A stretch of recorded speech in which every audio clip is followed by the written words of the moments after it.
Hello everybody, so this is Jake. I'm going to be running this lesson today and we are going to talk about Al-Andalus. So this is the rough outline of what we'll cover. We're going to start with the early history and formation of Al-Andalus, then move on through its history up to the fragmentation and ultimate end of Al-Andalus. We'll also talk a little bit about what it was like to live in Al-Andalus and what culture and art did they produce.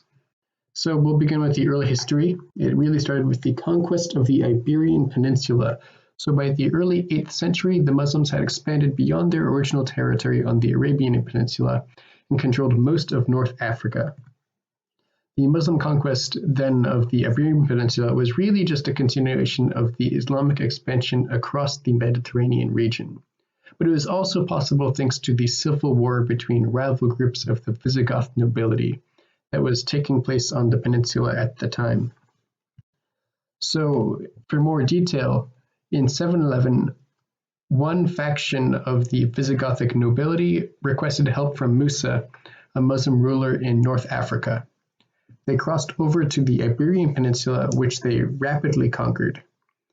So one key defeat was of the Visigoth king Rodrigo in the Battle of Guadalete. And you can see that here on this map. Unfortunately for the Visigoths, once Musa and his leading general Tariq did conquer the peninsula, they actually did not hand over power to their Visigoth allies. Instead, they just occupied basically the full peninsula. That said, there is this section in the north which they never conquered. It is the mountainous region of the northwest and had a very different climate from the Mediterranean environment that the Muslims preferred. Anyways, aside from this one region, once they settled basically the full peninsula, they called their new territory Al-Andalus and made Cordoba its capital. Initially, the Emirate of Al-Andalus was dependent on the Umayyad Caliphate of Damascus, and this picture is of the mosque in Cordoba, which again was the capital. Although initially it was dependent on the Umayyad Caliphate of Damascus, this would change. Eventually, it would become the independent Emirate of Cordoba. So in the mid-8th century, most members of the ruling Umayyad family in Damascus were killed when the new Abbasid dynasty took power. However, an Umayyad prince called Abd al-Rahman escaped to the Iberian Peninsula and there founded the independent Emirate of Cordoba in 756, and it lasted until 929. So the date range for this era is from 756 to 929. The Emir of Cordoba was independent, but he accepted the religious supremacy of the Caliph. Additionally, local leaders were still held considerable power, so there were many conflicts in the early period of Al-Andalus. Eventually, though, it did become more stable and became actually a very powerful state. So this is the Caliphate of Cordoba from 929 to 1031, and it's a period of exceptional achievement in Al-Andalus. So in 929, Abd al-Rahman III became Caliph, which is the supreme political and religious authority. He ruled through a chief minister, a hajib, ministers, viziers, and provincial governors, walis. The Caliphate of Cordoba was one of the greatest states in the 10th century. Sorry about the slide change there. Well, anyways, we're going to move on. So Abd al-Rahman III strengthened his authority by repressing internal revolts and resisting the Christian kingdoms in the north of the Iberian Peninsula. And as a result, the city of Cordoba was one of the most populous in the world and became a giant marketplace for products all over the world. So the entire kingdom was very strong, but then specifically Cordoba, the city, was a really impressive city at the time. It was a great cultural center and home to many philosophers, astronomers, doctors, musicians, and poets. Of course, nothing lasts forever. So still within that same era, the Caliphate of Cordoba, Eventually, in the late 10th century, we do see the role of the caliph weakened greatly. So Hisham II was 11 years old when he became the caliph in 976, which is, of course, extraordinarily young. And because of that, a general called Al-Mansur and then his mother, Sub, became the real rulers of Al-Andalus. Now, as a side note, Sub has a very interesting life. She was born in the Christian kingdoms and was captured as a child. She received an impressive education in Al-Andalus, and her great intelligence did the rest. So she did marry the caliph, and after the death of her husband, she ruled Al-Andalus with Al-Mansur. She was regent of her son Hisham II and took care of many of the government's tasks for decades. That said, she does not appear in your textbook. So she is quite important and very interesting, but you won't see her in the textbook. Moving on, Al-Mansur conducted raids or razzias on Christian territories in the north, but meanwhile, many provincial governors tried to establish full authority in their own regions. Additionally, internal conflicts were continual after Al-Mansur's death in 1002 until the end of the caliphate in 1031. And this marks the end of this era, the Caliphate of Cordoba, when the caliphate ended. What follows is the fragmentation of Al-Andalus, and these are the Taifa states. So after the collapse of the Caliphate of Cordoba in 1031, there was significant ethnic and political division in Andalusi society. Al-Andalus split into small independent Muslim states called taifas, and there was a lot of conflict between the taifas. So the larger states like Seville, Toledo, Badajoz, and Zaragoza fought with each other, and they also tried to take control of the smaller taifas. Meanwhile, the Christian kingdoms in the north took advantage of the lack of unity of Al-Andalus, and they attacked the taifas and forced their rulers to pay pariahs or tributes. So from the 11th century, Al-Andalus was continually on the defensive as a result from the political fragmentation of the Muslim states and also the rise of the Christian kingdoms to the north. Al-Andalus received military assistance from Berber Muslims and empires in North Africa, where a much stricter version of Islam was practiced. So these Berber Muslims from North Africa were called Almoravids, and they arrived to the Iberian Peninsula in 1086 and took over most of the Taifa states. They won some victories against the Christian kingdoms, but they were unable to prevent Christian advances. So the Almoravids did not maintain their domination of Al-Andalus for very long, and it once again fragmented into many small Taifa states in the 1140s. Their successors are called the Almohads, and they also are from North Africa. They crossed over in 1147 and conquered the Taifa states as well as resisting many Christian kingdoms. However, despite the Almohad resistance, the Christian kingdoms continued to expand in the 12th and 13th centuries. Then, in the early 13th century, the Christians created a large army in which several kingdoms participated. The forces of Alfonso VIII,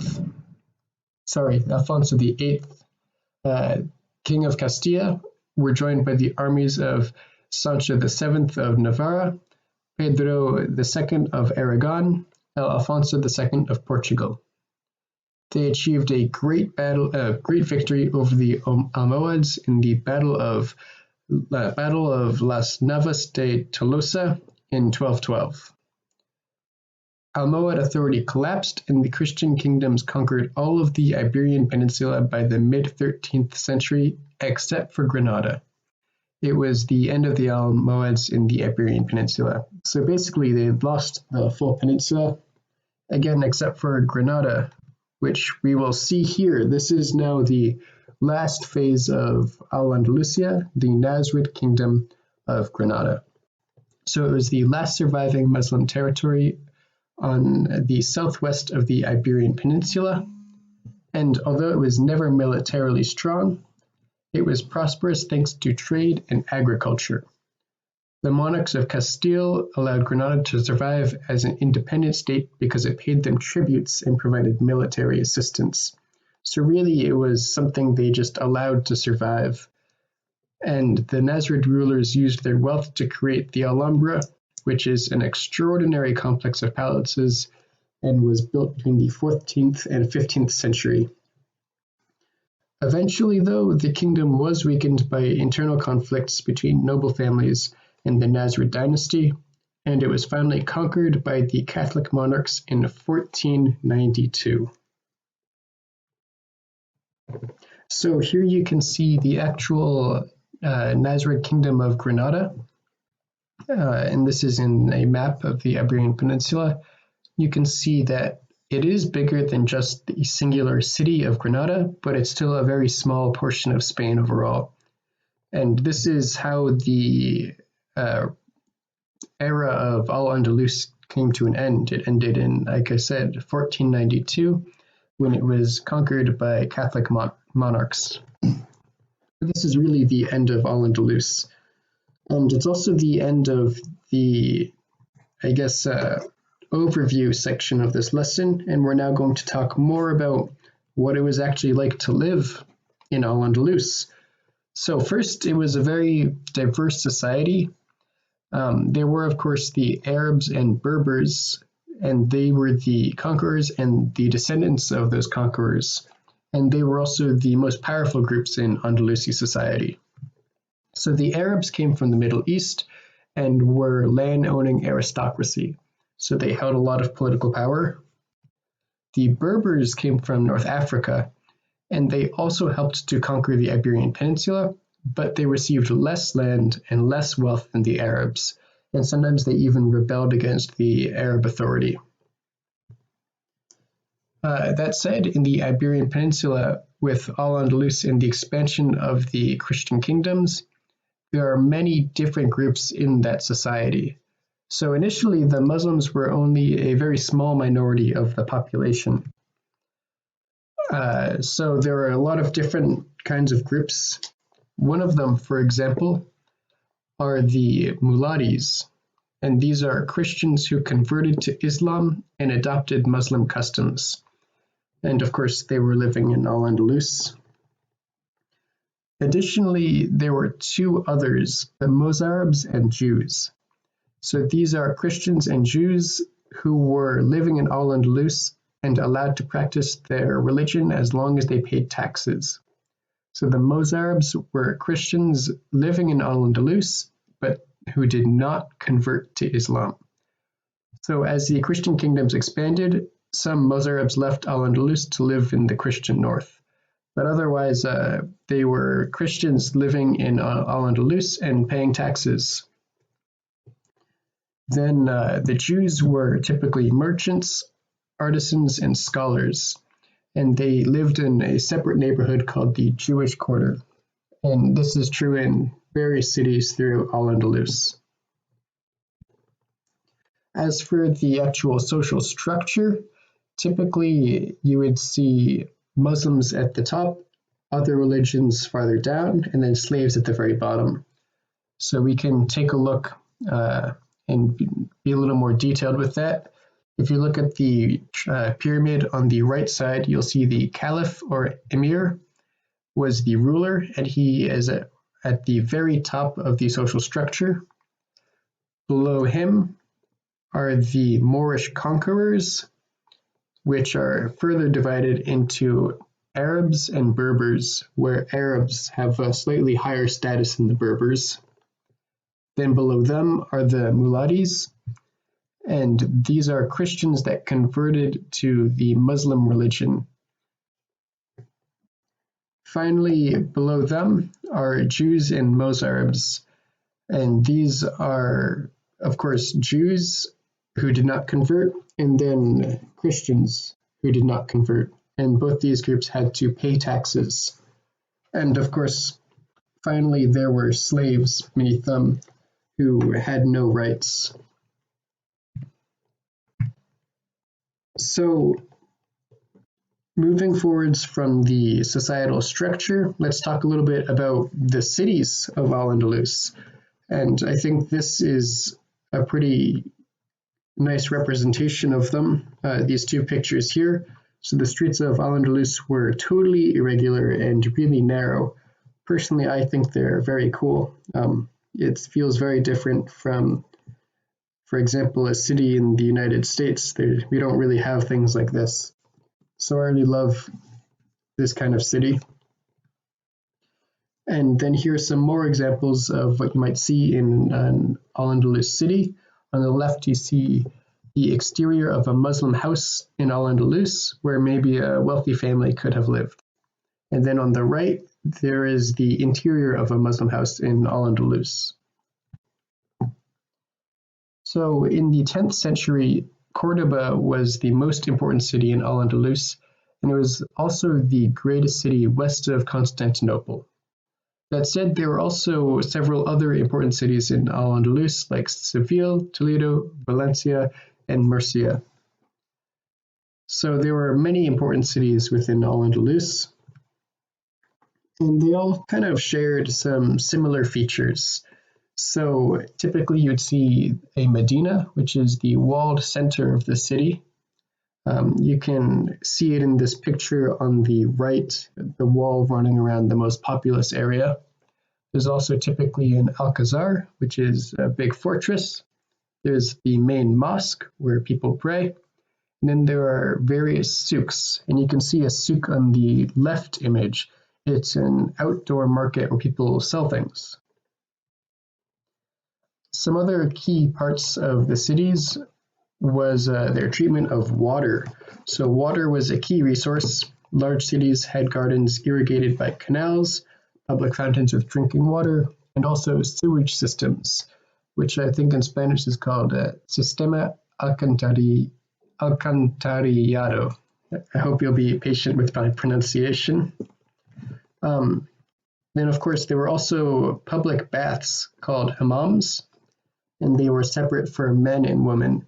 Baths were very important. They were meeting places where people discussed the news and events of the day. So moving on from cities, we're going to talk about the economy. Al-Andalus had a very prosperous economy based on agriculture, craftwork, and trade.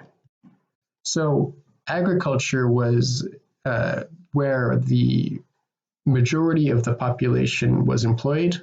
Most people worked in agriculture, and they mostly grew grains, grapes, olives, and fruit trees, but additionally used different irrigation techniques for new crops such as cotton, rice, aubergines, and artichokes.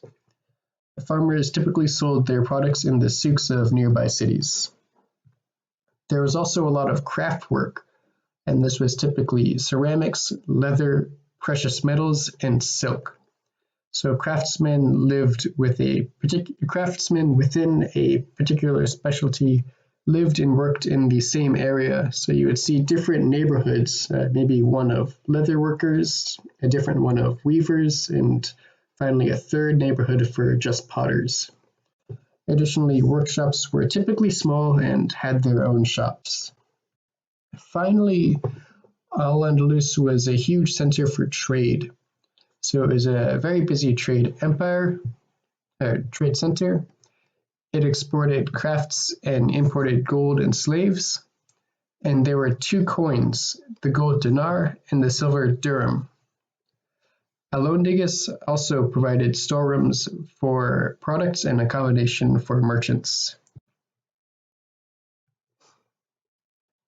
Now we're going to discuss some of the Andalusi culture and art, and we're going to start with architecture. Andalusi architecture is very distinctive and very impressive.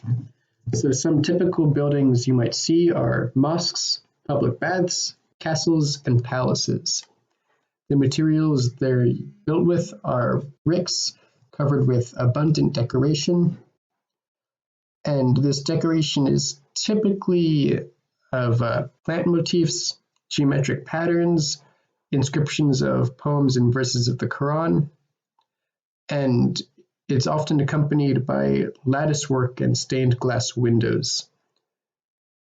Additionally, water is important and typically used as a decoration. And because Islam prohibits the representation of people and animals, figures appear very rarely. It's more usual to see the plant motifs and geometric patterns. Another important architectural element are horseshoes, pointed horseshoes, and multifoil arches. And these are normally supported by columns and pillars. Finally, roofs were usually flat and made of wood, although mosques did have decorated domes. So we're going to take a look at some of these. This is the mosque.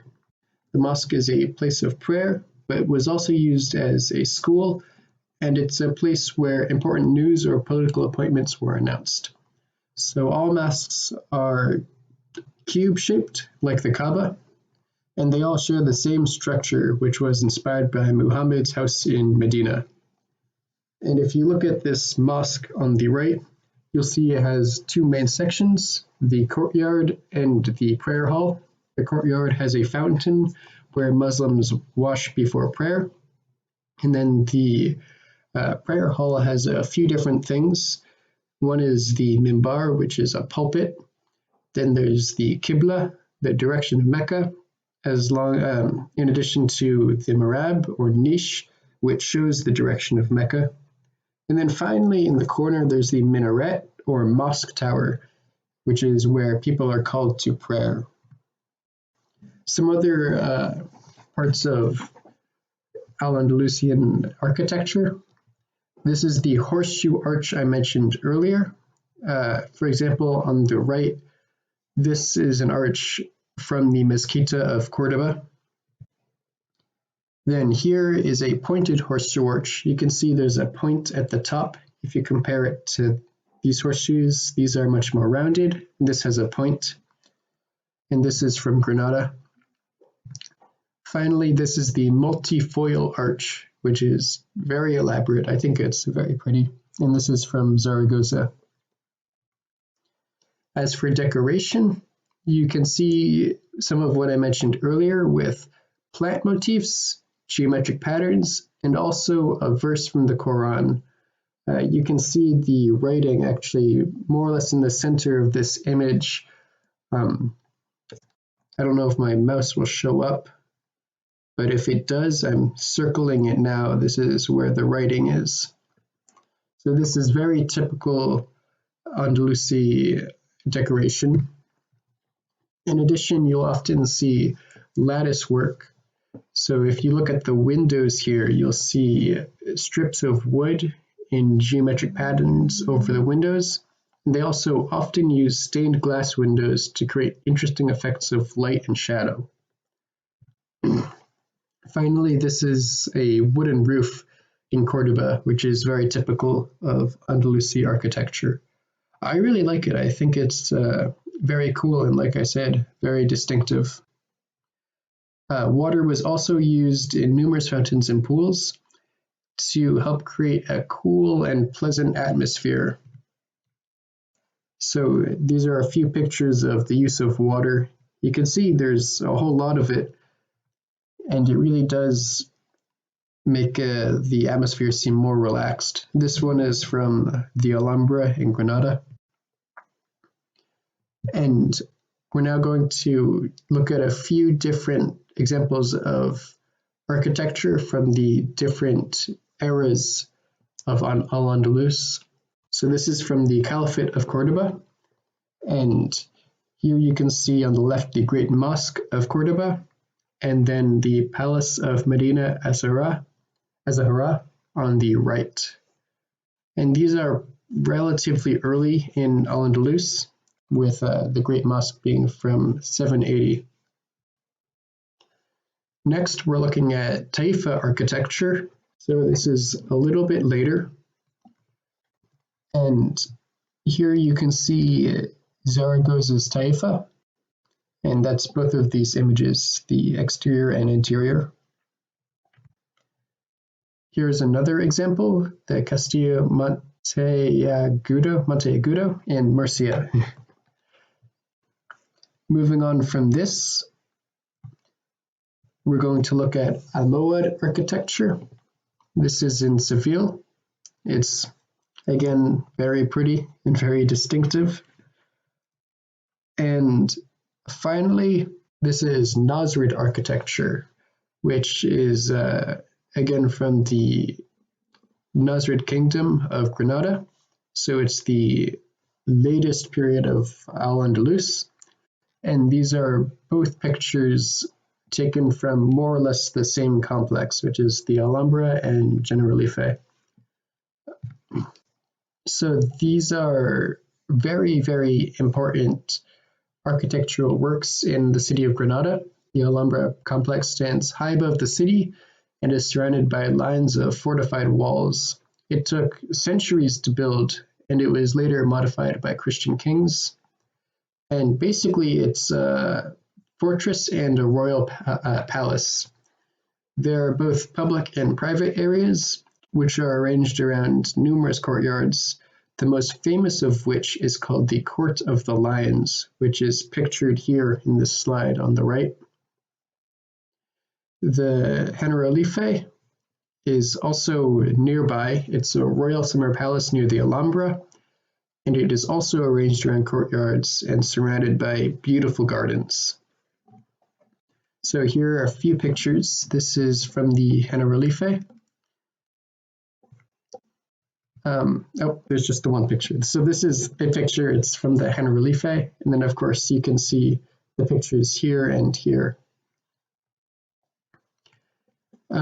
So in terms of culture, Al-Andalus achieved a huge amount. It had a lot of economic prosperity and intellectual tolerance, which allowed cultural activities to flourish.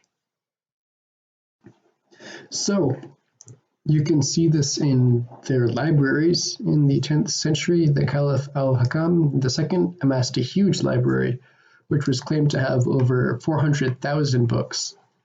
Other wealthy individuals also had great libraries where manuscripts were translated. You can also see it in poetry, which was a popular art. Court poets were paid a salary, and often other poets would travel around and recite their poems at festivals.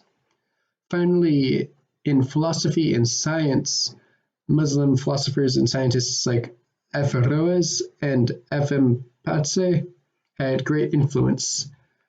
In addition, Maimonides was a leading Jewish philosopher, and I did my best with those pronunciations. But you can see it really did achieve a huge amount in terms of culture. So it's a very interesting time in the Iberian Peninsula. And that's actually it. That's the end of this lesson. So as a quick recap, I'll now go back to this index here. We heard about the early history of Al-Andalus, which started with the conquest of the Iberian Peninsula, moved into the independent Emirate of Cordoba, before eventually becoming the Caliphate of Cordoba, when the Emir became the Caliph. Then it kind of moved into the period of decline, the period of fragmentation of Al-Andalus with the Taifa states, the Almoravids and the Almohads, and finally the small Nasrid Kingdom of Granada. And then I discussed some of the life and societal structure in Al-Andalus, and finally the culture and art that they produced. So I hope you enjoyed this and enjoy the rest of your day.